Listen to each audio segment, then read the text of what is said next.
Bueno, y a esta hora de la noche vamos a tomar contacto con el analista constitucionalista, el doctor Luis Herrera, para comentar un poco cuál es el panorama que se ve justamente pues a raíz de esta situación con la presentación de estas 4 listas al Congreso. Doctor Herrera, buenas noches. Gracias por estar aquí con nosotros en Estación Central.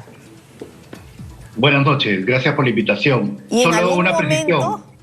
Sí. Solo una precisión. Hago análisis político, no análisis constitucional. Siempre he dicho que no soy constitucionalista, pero mis profesores me enseñaron a entender la ley.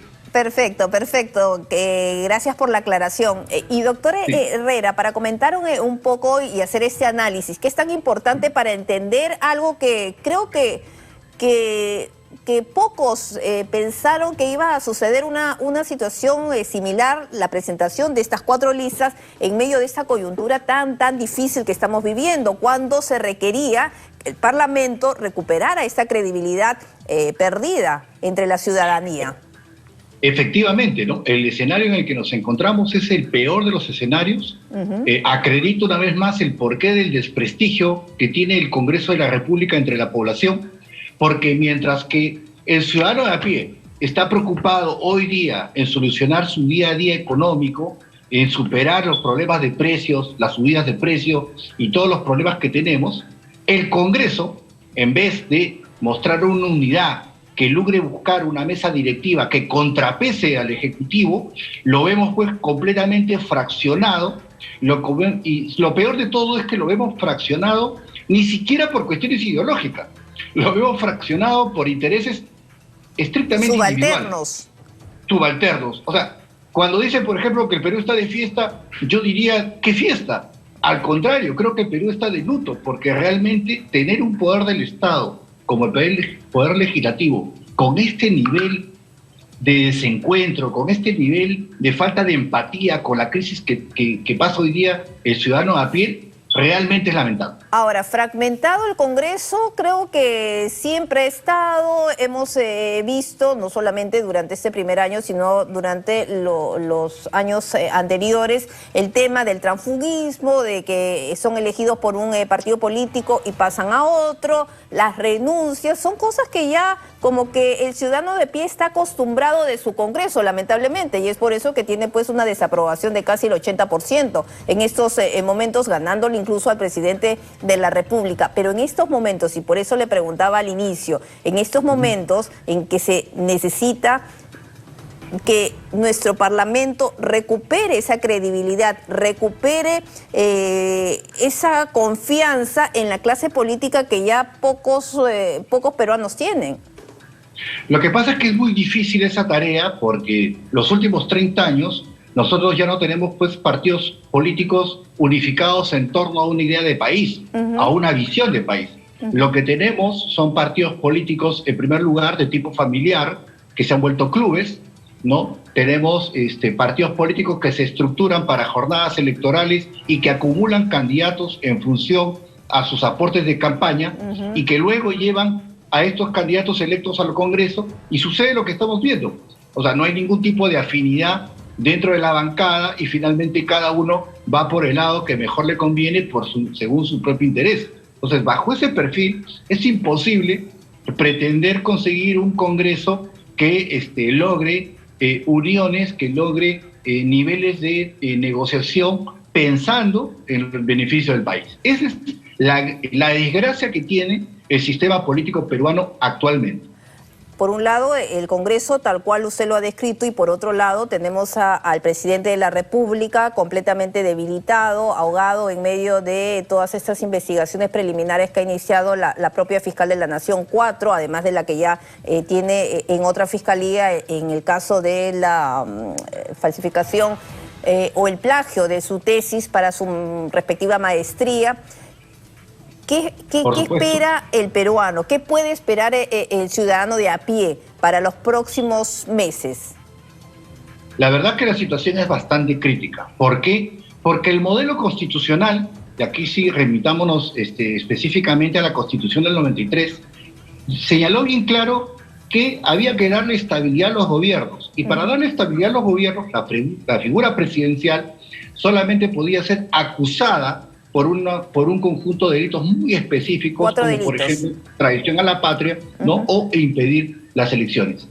Los constituyentes, al momento del debate de la Constitución del 93, señalaron que cuando, en todo caso, el presidente tuviera delitos que no son propios de la función, que pueden venir de antes y que se descubren durante su periodo, o que son cometidos durante su periodo presidencial, pero que no corresponden a sus funciones, como puede ser cualquier delito común, estaba sujeto a la figura de la vacancia presidencial.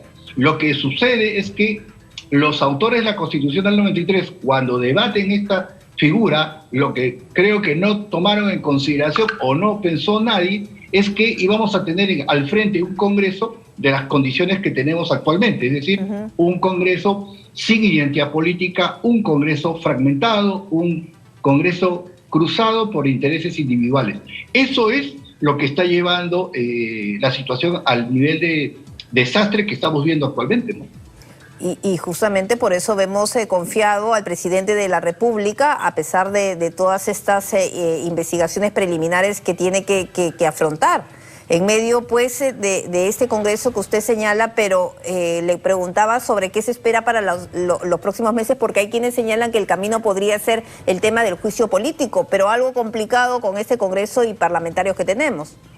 Es que bajo el escenario que tenemos, o sea, al tener un Congreso mayoritariamente marcado por intereses individuales, ciertamente hoy día escuchamos el tema, por ejemplo, continuo en todos, es decir, pero muéstrenme la prueba. Pero vamos, o sea, ¿qué prueba quieren? O sea, lo que pasa es que todo el mundo está recordando el modelo de la corrupción de la época del señor Montesinos, donde salían los videos. Correcto. Pero, y eso, o sea, no va a haber. Pero, o sea, todos los que de una u otra manera entendemos el derecho o simple y llanamente usamos el razonamiento lógico, entendemos que hay todo un conjunto de elementos que definitivamente tienen que llevar a un razonamiento al Ministerio Público y que debiera llevar a un razonamiento al Congreso, a los congresistas, para definir el tema de la votación en el caso de una vacancia. Pero ya vemos que hay congresistas a los cuales simple y llanamente no le entran balas porque tienen sus propios intereses. Claro, y no solamente de izquierda, de derecha y del centro.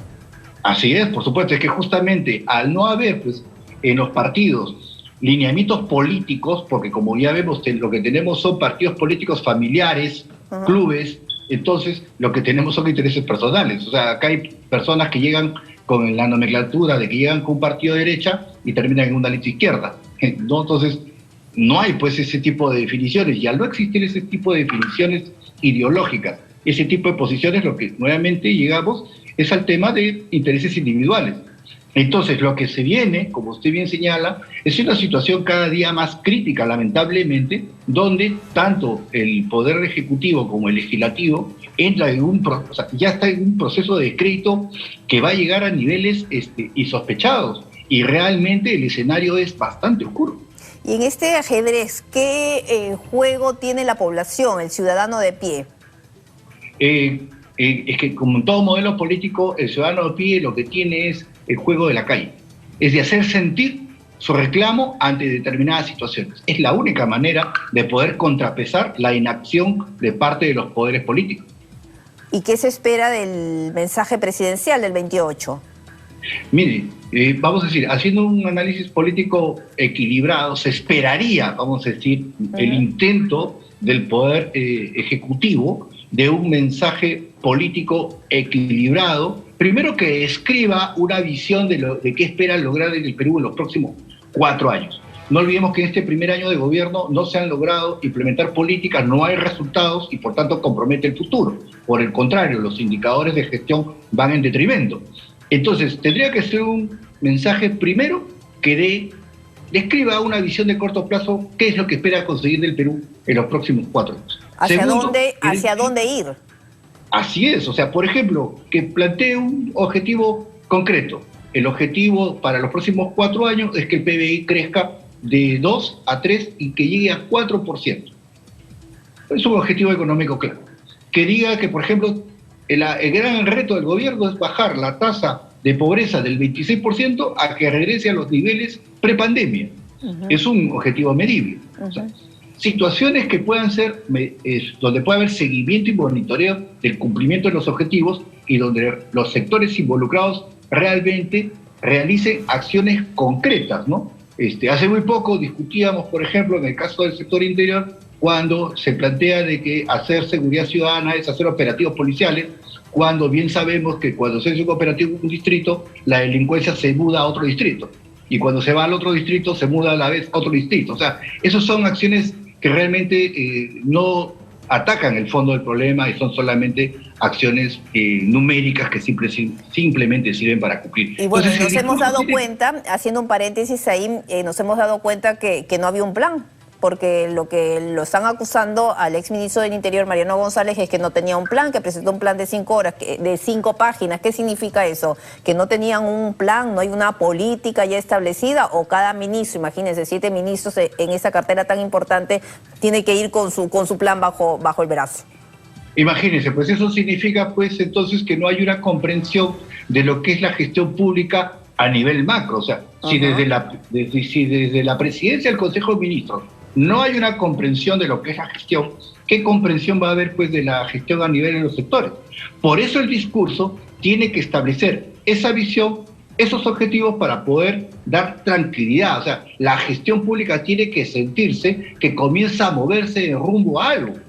Pero eso hoy día no se está dando, no se está dando ese sentido, ¿no? Vemos que la gestión pública sufre y sufre tremendamente cuando tenemos cambios de ministros constantes, porque cada ministro viene con nuevo equipo. Entonces, tenemos equipos que relevan a un equipo que tuvo solamente un mes en el cargo, que a su vez relevó a otro que solamente tuvo un mes o 2 meses. Entonces, se pierde completamente el sentido de continuidad en la gestión pública. Y eso es terrible para el cumplimiento de objetivos. Y en ese último caso del ministro Mariano González, solamente 15 días y fue cambiado porque no tenía plan, cuando se sabe, bueno, qué es lo que había pasado. Ahora, lo que ha dicho uno de sus voceros políticos del presidente, el ministro de Cultura, es que va a ser un mensaje con un discurso, con ideas de inclusión, de trabajar conjuntamente con el Congreso, de colaboración, conciliador, es lo que él ha dicho. El problema de los discursos políticos es que los discursos políticos sin gestión pública son solamente populismo. Ese es el problema. Entonces el presidente puede decir muchas cosas. Ahora, lo más fácil en gestión pública es decir, voy a dar, voy a entregar, voy a repartir, voy a distribuir, pero el problema de ese modelo es que ese es un modelo que se desgasta rápidamente. No olvidemos que en materia de recursos financieros siempre son limitados. Entonces uno puede distribuir bonos, puede distribuir lo que quiera, pero y la pregunta es, ¿y cómo estamos generando ingresos en el Estado? ¿Estamos incrementando, por ejemplo, la presión tributaria? ¿Está ingresando más recaudación de impuestos por mayor inversión? Eso no es así. Todos sabemos que no es así.